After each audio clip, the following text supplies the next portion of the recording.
PR পদ্ধতিতে নির্বাচন হলে শেখ হাসিনার মতো আরও একটি ফ্যাসিস্ট বা দুর্বল সরকার তৈরি হতে পারে।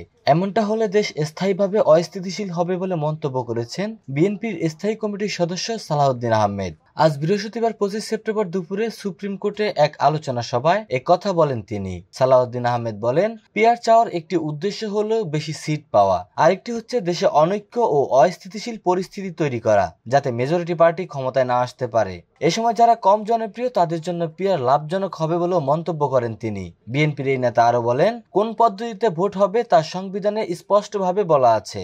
সংবিধানে প্রত্যক্ষ ভোটের মাধ্যমে জনপ্রতিনিধি নির্বাচনের কথা বলা রয়েছে। তা জানতে জামায়াতকে সংবিধান খুলে দেখতে হবে বলেও মন্তব্য করেন তিনি। এ সময় তিনি আরো বলেন, কোন রাজনৈতিক দলের অসাংবিধানিক, অরাজনৈতিক ও অবৈধ কোনো আবদার মেনে জাতিকে বিপদে ফেলা যাবে না। এই সরকার সাংবিধানিক সরকার, তাই সাংবিধানিক ধারাবাহিকতা রক্ষা করে আইনানুগভাবে সরকারকে চলতে হবে। জরিপের প্রসঙ্গে উল্লেখ করে তিনি বলেন, জরিপে দেখা গেছে 56% মানুষ পিআর কি সেটা বুঝে না, অথচ জামায়াতে ইসলামী বলেছে 70% মানুষ পিআর চায়। এগুলো বলে মানুষকে বিভ্রান্ত করা যাবে না বলেও মন্তব্য করেন তিনি।